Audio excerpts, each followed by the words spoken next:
Hi అండి. Hi. Bigg boss hosting లో నాగార్జున గారి హోస్టింగ్ ఎలా ఉందండి? నాగార్జున గారి యాంకరింగ్ సూపర్ సూపర్. అవునా? చాలా చాలా చాలా చాలా. అంటే ఆయనే వస్తే బెటరా? నాగార్జున గారు మిమ్మల్ని ఎప్పుడు చూడాలని కొన్ని సంవత్సరాలు బట్టి వెయిటింగ్ చేస్తున్నాం సార్.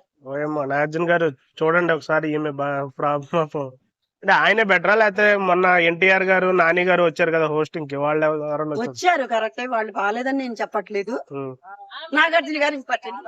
నాగార్జున గారు కావాలా? ఓకే అండి. రమ్యకృష్ణ గారికి అంత ఇష్టం, మాకు అంత ఇష్టం. అబ్బా! వాళ్ళిద్దరు కాంబో బాగుంటదా? చాలా చాలా చాలా. ఏం సినిమాలు చూసారు వాళ్ళిద్దరు?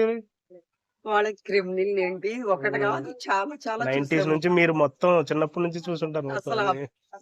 ఇప్పుడేమో మంజు అది ఉంది కదా, మజ్ను ఏదో ఉంది కదా, అక్కడి నుంచి చూసుకుంటూ వస్తున్నాను. నాగార్జున గారు వేరే అభిమాన మీరు? చాలా అండి, అసలు చెప్పలేను. అంతగా ఏమి నచ్చుతుందండి నాగార్జున గారిలో? ఆయన సుట్టుకు కూడా వెళ్ళాము మేము, గానీ మాట్లాడటం వీలు పడలేదు అక్కడ. అంటే అంతగా ఏమి నచ్చుతుంది నాగార్జున గారిలో? ఆయన స్టైలు, ఆయన మాట, ఆయన ప్రేమ అన్ని ఒకటి కాదు. ఓకే. చాలా ఫస్ట్ నుంచి క్రష్ లో ఉన్నట్టున్నారు మీరు మొత్తం. 20 years పైన అండి, 20 years పైన నుంచి. నాకు కనీసం ఇప్పుడు నాకు వచ్చేసి 50, నేను 30 years నుంచి కాదు, లైక్ ఇష్టం. ఓకే. చాలా అభిమానం, ఆయవారంటే అభిమానం. ఎగబడి చూస్తారు, ఆయన యాంకరింగ్ అంటే ఎగబడి చూస్తారు కదా. ఆయన యాంకరింగ్ సూపర్ సూపర్ గా ఉంటది, చాలా చూడాలనిపించింది అనమాట. ఆయన మళ్ళీ ఎప్పుడు వస్తాడు అనిపిస్తుంది, ఆ స్టార్ట్ లోకి యాంకరింగ్ చేస్తుంటే మళ్ళీ ఎప్పుడు వస్తాడు అనిపిస్తుంది. ఏంటండి అసలు సీక్రెట్ ఏంటంటారా? ఆయన అసలు మొత్తం ఎప్పుడు ఒకేలా ఉంటున్నాడు ఆయన అప్పటి నుంచి? దేవుడిచ్చిన బహుమానం అది, అంతేనంటారా? దేవుడిచ్చిన బహుమతి అనమాట ఆయన అందం. మీలాంటి వాళ్ళకి ప్రశాంతంగా చూసుకోవచ్చు మొత్తం. చాలా అండి, అసలు నాగార్జున గారికి తెలియదు మేము పడే పాటలు అసలు ఇక్కడ ఆయన కోసం. చోటుకెళ్ళినప్పుడు అక్కడ కలుస్తాయి, అందరిలో మాట్లాడితే బాగోదని చెప్పేసి అక్కడ మాట్లాడాం. వెళ్ళాలంటేనేమో మాకు తీరికుండదు, ఆ షూట్ లోనేమో మాకు వెళ్ళి మాట్లాడాలంటే అందరూ ఒకళ్ళు మాట్లాడితే అందరూ వస్తారని భయంతో వెళ్ళం, దగ్గరికి వెళ్ళాం. చాలా బాగుంటదండి. ఓకే అండి, thank you. Hi. Bigg Boss చూస్తున్నారా? చూస్తున్నాం. ఎలా ఉందండి? చాలా బాగా ఆడుతున్నారు అందరూ. అయితే నిఖిల్ వస్తాడని అనిపిస్తుంది. నిఖిల్ విన్ అయ్యి వస్తాడు అనుకుంటున్నారా? ఓకే. ఇంకెవరు బాగా ఆడుతున్నారండి? ప్రేరణ. ఓకే. ఈ నబీలు, పృథ్వీ ఆడుతున్నారు, వాళ్ళు బాగా ఆడుతున్నారు, కానీ వాళ్ళకన్నా కూడా కొంచెం నిఖిల్ వస్తాడు. నిఖిల్ బాగున్నాడు.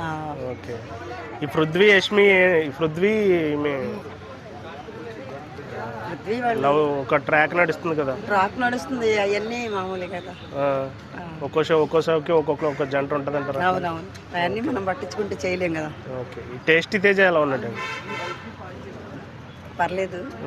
అంటే కామెడీ చేస్తున్నాడా?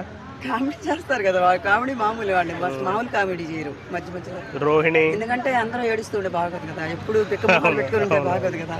మరి వాళ్ళ ఇంట్లో వాళ్ళందరినీ వచ్చి అక్కడ ఉంటున్నారంటే వాళ్ళందరినీ ఇంట్లో వాళ్ళందరినీ మర్చిపోయి ఉండాలి అక్కడ, బయటికి రాకుండా కనీసం ఫోన్లు కూడా ఉండవు వాళ్ళ దగ్గర. అవునవును. ఇంకా ఈ రోహిణి, ముక్క అవినాష్ పాత వాళ్ళు వచ్చిన తర్వాత ఎలా అనిపించింది? పాత వాళ్ళు వచ్చినా కూడా ఇల్లు మంచిగా కడుతున్నారు. ఓకే.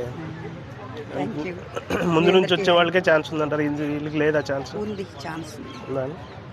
ఓకే. ఇంకేమనిపిస్తుందండి పాత బిగ్ బాస్ కి ఈ సంవత్సరానికి ఏమన్నా తేడా ఉందా? కొత్తగా ఉంటది కదా, ఎప్పటికప్పుడే కొత్తగా అనిపిస్తుంది, చూసే కొద్దిగా చూడాలనిపిస్తూ ఉంటది. ఏం జరిగింది అని చెప్పేసి ఒకళ్ళ మించి ఒకళ్ళు ఆడుతున్నారు. అందరికన్నా కూడా ప్రేరణ రావచ్చు, నిఖిల్ మీరు స్ట్రాంగ్ ఉన్నట్టున్నారు నిఖిల్ మీద. ఓకే. ఓకే. అయిపోయిందా?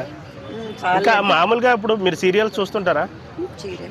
సీరియల్స్ కి ఈ బిగ్ బాస్ కి తేడా వెళ్తాం, ఖాళీగా ఉన్నప్పుడల్లా చూస్తూ ఉంటాం. మీకు బాగా తెలుస్తుంది అయితే. మేము షూట్కి వెళ్తాం కదా, మేము ఖాళీగా ఉన్నప్పుడల్లా చూస్తూ ఉంటాం ఫోన్లో. ఈ సీరియల్స్ కి బిగ్ బాస్ కి ఏంటంటే తేడా? ఎంటర్టైన్ సీరియల్ కి బిగ్ బాస్ కి తేడా అంటే, సీరియల్ ఏమో నటించుతారు, ఇది రియల్ లో ఆడుతూ ఉంటారు, జరిగింది షూట్ చేస్తూ ఉంటారు. షూట్ చేస్తాం. అవును, కరెక్ట్, బాగా చెప్పారు.